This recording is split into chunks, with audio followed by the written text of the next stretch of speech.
And welcome back. As we mentioned prior to the commercial break, we are joined by members, it says here, members of the Taiwan Embassy, but indeed they work for the Taiwan Embassy, to discuss an aquaculture project. And we're also joined by a representative of the Ministry of Agriculture.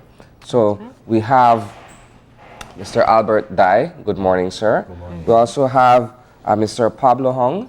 Good morning. Good morning. And Miguel Sosa. Morning. Good morning. Good morning and welcome. Thank Welcome you. back, we should say. Thank you again. The second time, yeah. So let's start off. I want to just have an overview of the project itself to get us up to speed with what you guys have been up to. It is a collaborative effort, a project coming out of the Taiwanese embassy and the government in terms of being able to promote aquaculture in Belize. Let's talk about when this relationship was established and the project first started. You can begin. Okay. This project starts from the 2012 on February, right? So since this is a project for a period of 5 years, so we start just like I mentioned, this start from 2012. This is a project with cooperation with the both by the two countries, by the Belize and Taiwan governments. We work together with cooperation. We work together to promote the tilapia industry, especially the tilapia industries in aquaculture in Belize. The idea is come from the ministries of agriculture of about 2011, 1 year before the project will start. And since we know the tilapia industry in Belize is it's not so young, it should be start from 2002. I mean, many years ago. We all know the company. I mean, the fresh catch, the history of fresh catch. So this is not a new business in Belize, as you said that. But after so many things happen, so many things change, so then here we are. We come to do some kind of contribution. We work together with the Belize government. So we try to promote the tilapia business in Belize. Especially we help the small-scale tilapia farmers. We give them some kind of technical assist. Also, we provide the high quality, the fingering, we say the small fish of the tilapia. This is the real product. You can see that. That's the final product. Yeah, the final product. After about 6 months, right? This is 6 month product. Yes. So that's like when you remove your produce from the tree, this would be. Yes, it's true. You remove it from the pond this time. Miguel, let's talk about government's engagement with the aquaculture project and identifying communities to work in.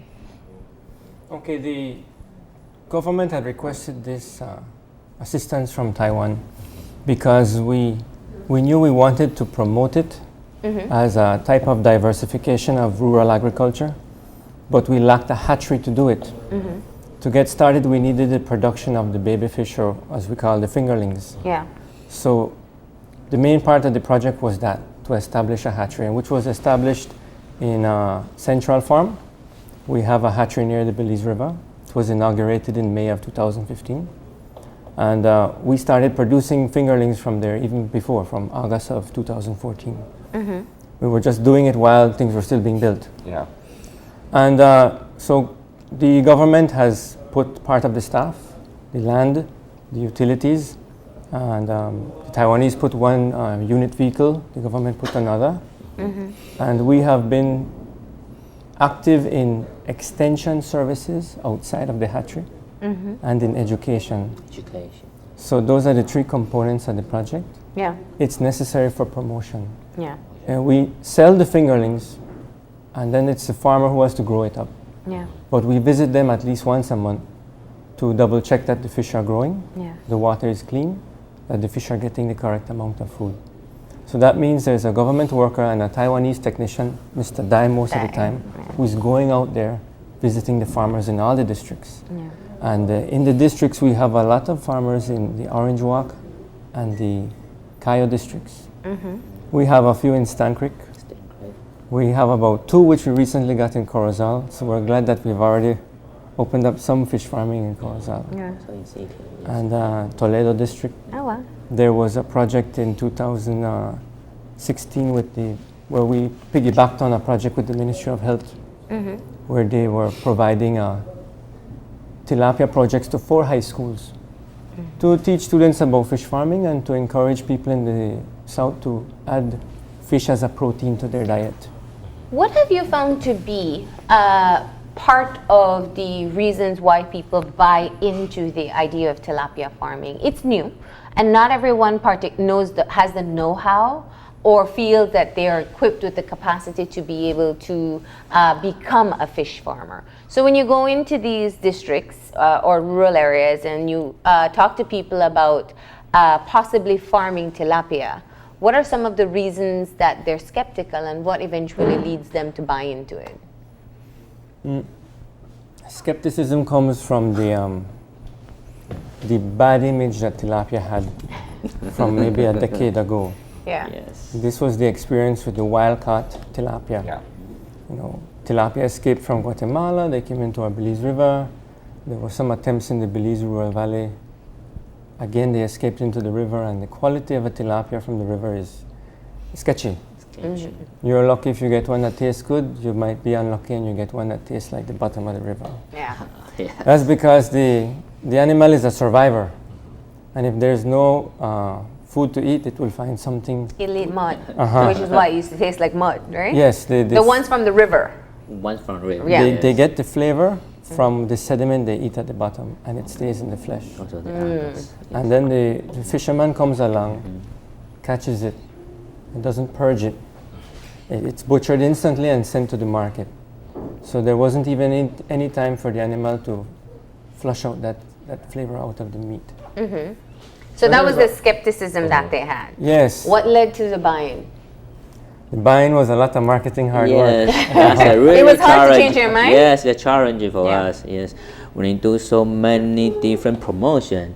For example, sometimes we do the free trial for the. Let me show what the fish looks like. Okay, sure, please. Okay. I won't touch it, but we'll show the plate. You will like it. That touch smell it. will stay. There you Now go. tell us, in terms of the demand for this particular product, either locally or to be able to export tilapia, what has that been like? Should be both of them should be our target, right? One should be for the short term, and another one, of course, for the long term target. Yes, especially if we want to enhance these industries, then we need to look for the export markets. Yeah. But the challenge is, even we don't have enough production in place at this moment, so we start from the national market. I mean, for the National market, so yeah. for national market. So the first one we want to do, try to change the mind of the consumer in Belize. We want to let the consumer they know the tilapia we have or the farmers have are different they got from the rivers. Then they start to eat that, and when they start to consume, they also help the farmer. They can have some kind of investment fund to expand their business. So when the production is increasing, then that will be another moment we're looking for the foreign market. That's what we're talking about, the export, right? It's one of the interesting things that we keep on saying on the show, because I'm always fascinated that we are not meeting the local demands for fish, and that we have to import fish to be a fish that typically Belizeans wouldn't need if it was caught here. We have to import it to meet the demand. So there is a need for the product to be able to the farm to, aquaculture to be able to grow and have more people invest in fish farming. Now I want to ask, based on those who have been rolling out the project so far, and this is where Albert perhaps can share some of the insights. How are the farmers learning best practices to be able to ensure that the tilapia that they get, the fingerlings, are growing to the right size in a healthy manner and good for consumption? I will go to the fish, visit the farm, and when they stocking by the fingerling from our hatchery, stocking in the pond, every month I will go to check the fish. If everything they follow our advice, the fish will grow well. If they have problem, we will give them advice.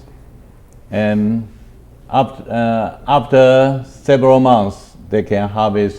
They will get a good harvest. And how big is the harvest?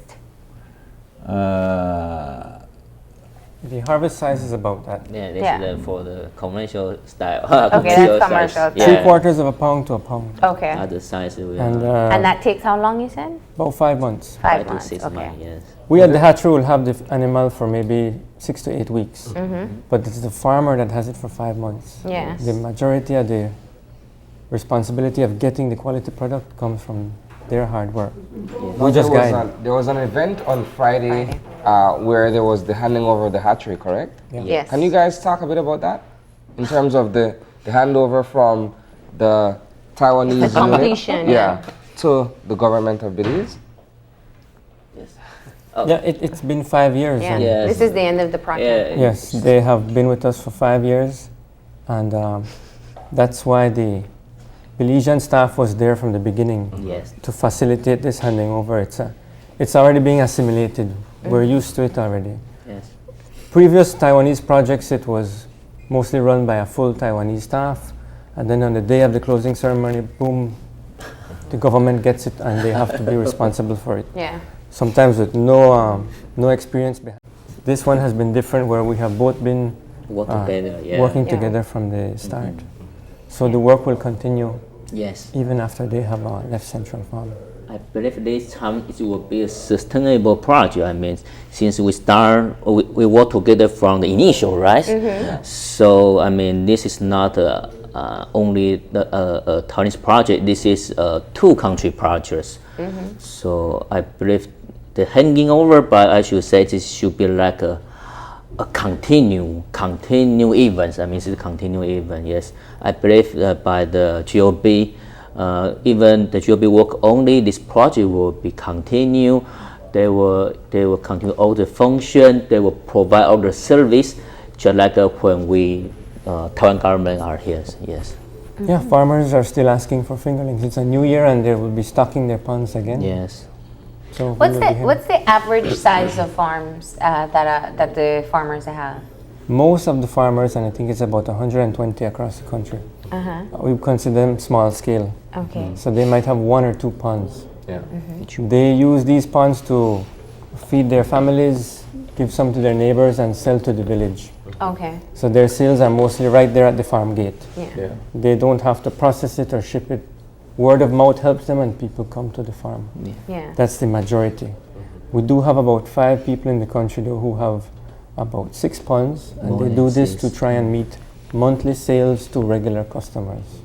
Now, I can recall about a year or two ago, thereabout, having attended an opening or a launch at the Juliancho Technical High School in Toledo District. And I recall you mentioned earlier that you were piggybacking on an initiative from the Ministry of Health. Right. Can you speak to us how that has been going in terms of being able to teach these students how to fish tilapia, how to farm tilapia, sorry, and the benefits of it? That was 4 high schools in the south. That was Yes. Yeah. Toledo IT Vet, Juliancho, TCC, and the project provided fish tanks and the feed. We provided the fingerlings, and it was a part of promoting nutrition in that district. Yeah. That Ministry of Health project had done a survey, and they had noted that there was a lot of cases of stunted growth in children. So they were trying to address that.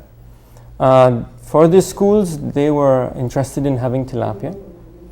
We noticed that one minor problem was that you needed a labor. You needed 1 or 2 guys dedicated to this to take care of the fish. And I think the schools need to see how they can integrate a class in agriculture into their curriculum. They already had their curriculum set, so it was just once in a while the students would go there, and it was up to the caretaker of the high school to to become a fish farmer. We would have wanted to see the curriculum be more accepting of the For it to be practical integrated practice. into the class. It was an opportunity for practical practice. But now they do have the physical tools that they need to be able to follow up with it if they want new hatchlings. Right. All right. Nice.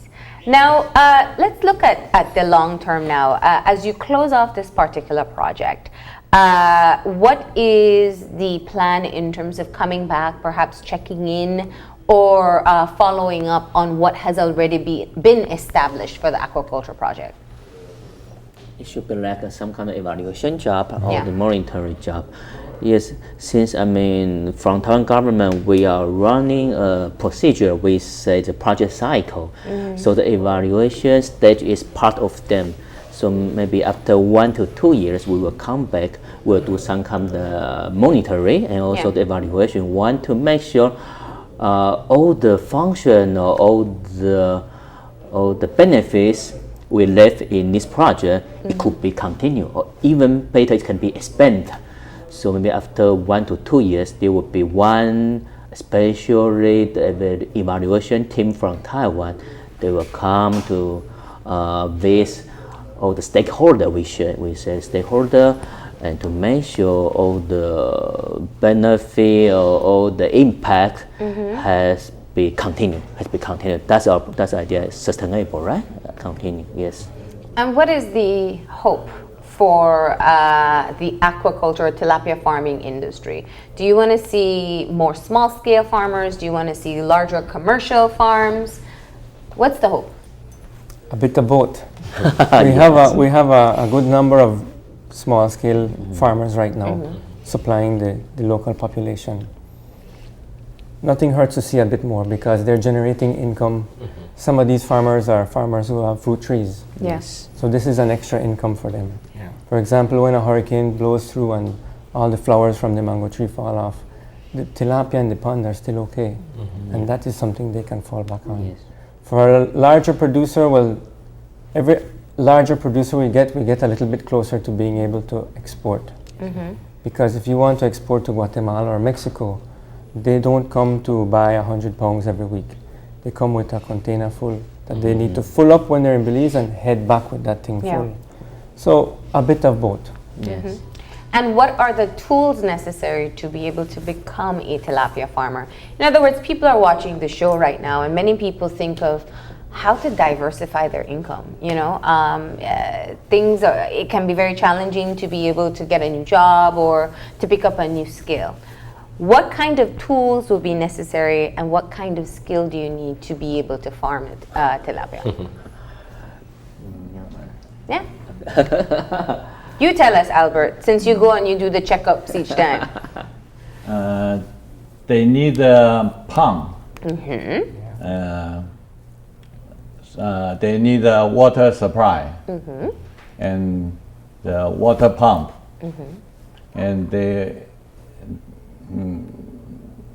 need some capital to buy the fish for the fish. So if you depend on how much you have, if we can design how big the pond, everything for them. But I must know that their condition. So we need to talk to check the earth is suited for digging the pond. We have a lot of condition we must know first. So before you sell the fingerlings, you have to go in and check the site. That's great to know. Yes. Very Now, important. once all of that has been done, and the farmer has the hatchlings in the ponds and what have you, now that the project has been over, how do we ensure certain standards going forward in terms and quality in terms of what's to happen next? How does that work? The extension service has to continue as is. Yes. So the Taiwanese extension officer is leaving, but we still have 2 Belizean extension officers who will still be going out to these same farmers again. And the aquaculture unit is a program of the Ministry of Agriculture. It was in existence before the Taiwanese project. So the program itself has to still continue even after the assistance of Taiwan ICDF, who they represent, Yes. ends. Yeah. Now, 2 extension officers, and you said 120 farms? I didn't miss that math. I'm terrible with numbers. Like 60 but that is to each one, a right? huge responsibility. But when you're talking about food for consumption, it's also with the Ministry of Health, I imagine. We know from the Ministry of Health that they would go out and check perhaps poultry or will there be a partnership perhaps in that area to ensure that if somebody is producing tilapia for sale or even within their own village, that the ponds are clean, that the fishes are well fed, how do you prepare for that aspect of the project? Partnership is a wonderful idea, and Yes. it is easily implemented. The agriculture department has a separate unit apart from the aquaculture unit called the extension unit. Okay. So every district has extension officers who are generalized Oh, yes. agriculture Yeah. extension officers. We have a hatchery with 16 ponds, and we can invite extension officers from that separate unit to do 1 month training with us. Okay.